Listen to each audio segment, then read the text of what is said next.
Red rice వండుతున్నానండి. Night నానబెట్టాను బియ్యము. ఇప్పుడు శుభ్రం కడిగాను. ఈ గ్లాస్తో 4 గ్లాసులు నీళ్ళు పోయాలండి. స్టవ్ మీద పెట్టాలి. స్టవ్ వెలిగించి చాలాసేపు ఉడకాలండి.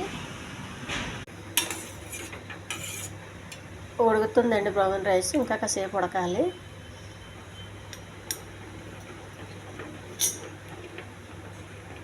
రెడ్ రైస్ అండి, మర్చిపోయి బ్రౌన్ రైస్ అన్నాను. బ్రౌన్ రైస్ కాదు, రెడ్ రైస్.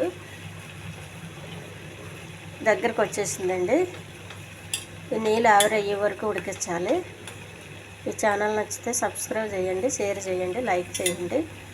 ఇప్పుడు ఇది మనం ఎక్కువసేపు ఉడికించాలి. చూసారా, 4 గ్లాసులు నీళ్ళు పోతే ఇంతవరకు అయ్యింది. ఉడుకుతుందండి.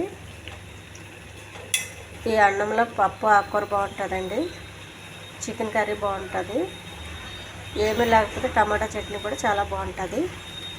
ఇది చాలా హెల్దీ ఫుడ్ అండి. ఇది ఉడికేది లేట్ అని చెప్తాను నేను ఎప్పుడు కూడా.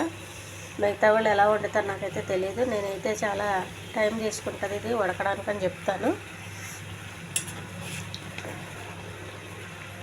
మనం కుక్కర్లో ఉడికించుకొని ఇలా స్టవ్ మీద ఉడికించుకోవాలండి. కుక్కర్లో అయితే జావలాగా అవుతుంది. అందుకని ఇలా పొడి ఆడుతుండాలి. ఇలా పొడి ఆడుతూ ఉండాలంటే ఇలా గిన్నెలోనే వండుకోవాలండి.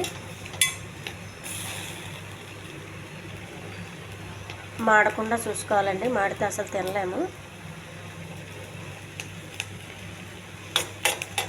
దగ్గరికి వచ్చేటప్పుడు కలుపుకుంటూ ఉండాలి.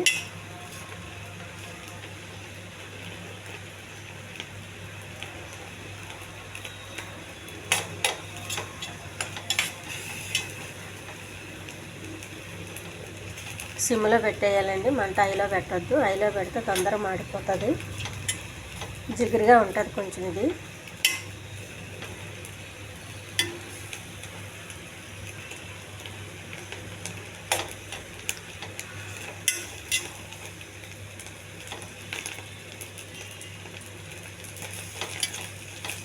రైస్ రెడీ అయిందండి. స్టవ్ ఆఫ్ చేసేయాలి.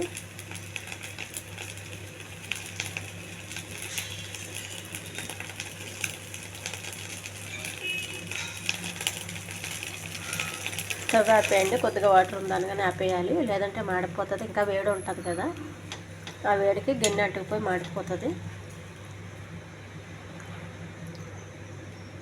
హెల్తీ ఫుడ్ రెడీ అయిందండి.